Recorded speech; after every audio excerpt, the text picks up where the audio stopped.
Welcome to this week's Spark user drop-in. A bit of a mouthful, this one.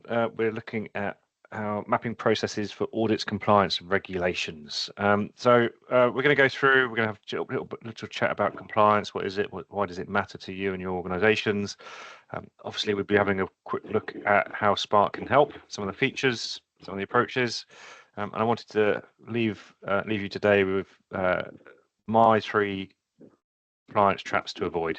Yeah, there are more than that, and feel free to yours at the ready if I don't cover that.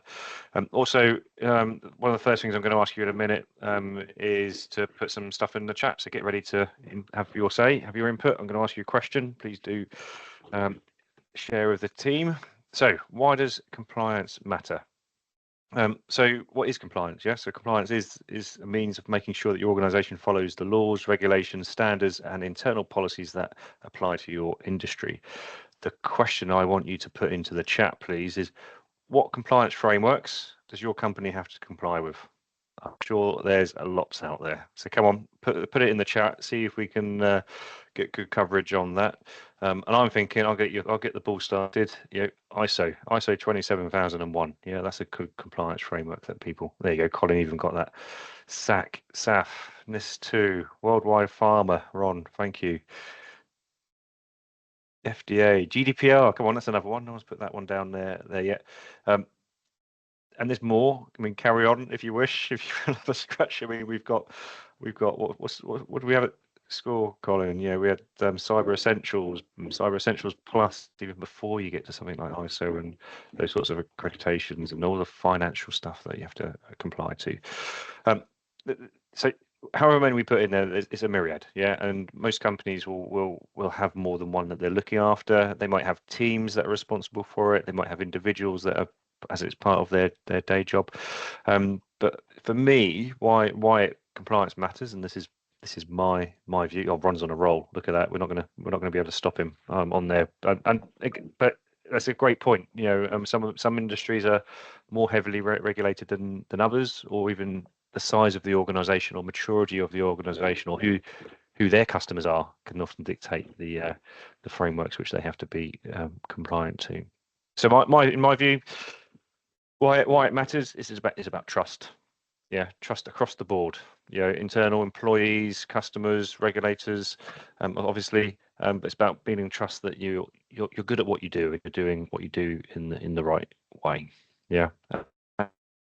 Flip side of that, it's also about the business. Yeah, things do go wrong. Yeah, cyber attacks do happen. People errors do happen, and it's about putting those processes, those backups, those mechanisms in place to protect the business and their customers, employees around that. And I'm a big strong believer that if done right, compliance can drive better processes. Yeah, it's not about slowing the business down. Actually, it can be a really good mechanism to drive process documentation and awareness and improvement. Yeah, so it's not an either or. It's not something that's conflicting with your efforts around process. So it's something that Spark's been used for heavily over the years. Often it's the point. Often we get brought into an organisation through the quality, through the compliance team that have got this mindset in place from the start, and then it will propagate out from there. So, what are some of the features that Spark implements to help with compliance? So I'm going to want to look at 3 main bits of features. There's a lot more to it, just inherently around the product, around just process ownership. Yeah, so a lot about compliance is about having owners for your processes and making sure that they're actually doing what they need to do as process owners.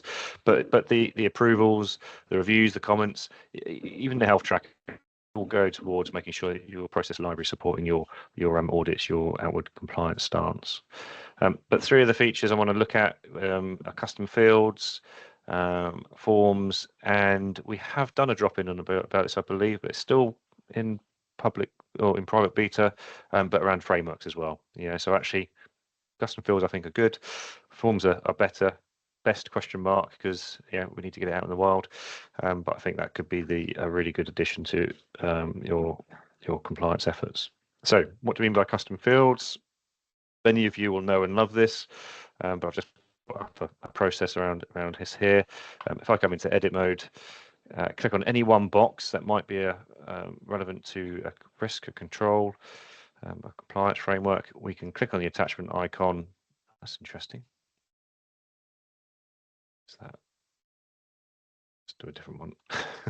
That threw me. I've obviously done this demo on something else. But here we can go custom field, and we can select one if it already exists. I don't think I've got a control, I've got a risk, but it could be anything. So the whole point of custom fields is that you can create these on the fly if you need to. And they're a lightweight way of structuring information on there. So you might create a new field around here. You might say it's around ISO compliance. Again, you can decide what it is, and then you might do a group. Yeah, so this might be this is a control. I didn't hit the right button there. Control, and then we can put the extra text in there. So I can't remember what box we're on here, but it might be ensure suppliers are eco conscious. Yeah, maybe that's the step in there, and that will put that against the process step here, hidden away in a attachment icon. But just to recap on some other features, we can always I need to save it and refresh my page, but we can also put that on there. So I've just created that custom field in real time there. I go to refresh that now. Custom field, ISO compliance, I can put that in here. So I can see on my processes that I've got an ISO compliance control point. We could also put a style rule on there as well, which I'll show you in the forms section. So it's a really good, neat way of just pinning an activity step here, in this case, with the fact it's part of an ISO compliance, in this case, an ISO compliance framework. Could be anything. You could put risks, you could put controls in there. The beauty of this is, if I then go to my reporting, if I go to analytics, I can pick out not just this one step, I've just created one, but we'd be able to search across the whole workspace to say, show me all my my activities which help us with our compliance. Who owns these processes? What activities are relevant? What systems are relevant? It's all there in those reports. If I come back, often you want to add more information in, especially from that sort of compliance point of view. So we've got forms. I think this opens up. Here we go. So I've come into reporting. So we're coming at it from a different angle this time. So I could go into here, and I want to show you my controls. So I'm going to look at my forms. I'm going to look at controls. Just a nice little search there. I haven't got any change in scope, so it's going to look through the whole workspace.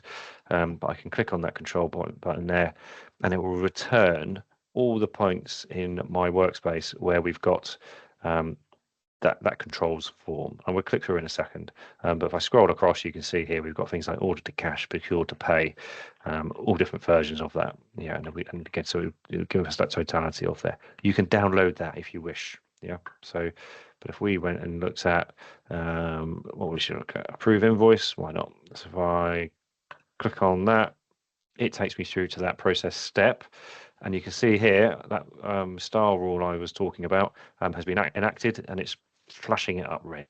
Yeah, maybe red's a bit too in your face. It's not saying it's a bad step or anything to be too wary of. It's just saying that there's an extra bit of information. If I click on this little attachment icon here, I've got the control form because it's attached, and I can then add it all this information. If you haven't played around with forms, it's a workspace-wide setting. You need to be an admin to go and create one, but they're very flexible ways of structuring more than you can in custom fields. Yeah, so we're looking at it from a compliance point of view. You might be looking at it from like a automation or business requirements point of view, but it lets you put all that information into there and then crucially report back out to that. The other bit of features I want to focus on today is around frameworks. So I do believe we've done a drop-in on this, but just to those of you who missed in the context of this, if I click on here, we've jumped into the admin space of the of my workspace, and we can see here I've got two frameworks. You can have as many of these as you wish. Yeah, and if you go into you can import the information in and give you that list. So if I go into, I don't know, let's go into controls. Let's open it up here. You can see here I've got a list of my controls broken down into groupings. So I've got strategic controls. I scroll down, operational controls. If I click on diversified suppliers, you can see here we've been able to stipulate what information we want to be able to capture against this, and then we can start to enrich it. So you can edit all of these, or you can add attachments, because not all compliance steps are going to be a process related evidence. There'll be other reasons. So you could actually attach documents, files, evidence against that. You can relate them to another control. You can relate them to another framework, which is interesting. So when you set these up, you can say these are related. So you can see here we've got risks and controls. Obviously, there's going to be a link between a lot of those.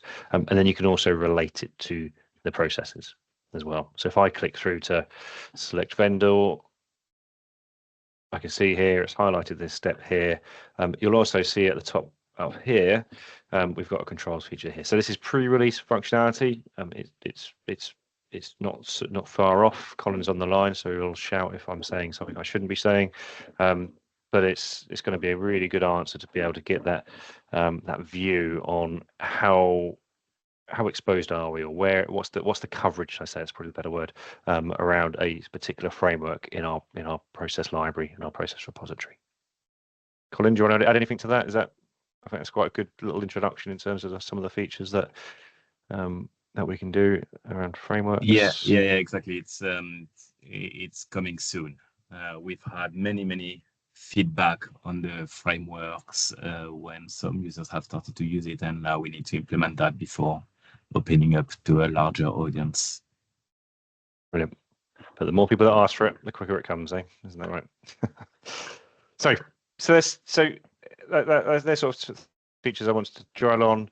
And as I alluded to earlier, a lot of the other features will be working towards the same goal as well. Making sure the processes are up to date. A lot of compliance frameworks, especially at ISO, is actually centered a lot around having your processes and making sure people know where they are, people can find them, and that they're up to date. And that's really core functionality around the process library features of Spark. So I'll share my 3 compliance traps that I've seen over the years. Please, as with before, if you want to add questions or come off mute after and share your common traps, I think it's well worth sharing with the team. So number 1 I put is not highlighting compliance steps in processes. By this I mean you'll have your operational processes or your transformation processes, and making it very, very clear where those compliance steps are. And the main reason for that I've seen over the years is that you can't see where they are, or you can't see that the activity steps is there for a pretty good reason. It's very easy to improve them out. They can be seen as waste. Why are we actually doing this extra check? Why are we putting in extra work around a particular area? A CI team would love to remove that and claim that, when actually it's there for good reasons. It's keeping the FD out of jail, perhaps, or maybe not something as serious.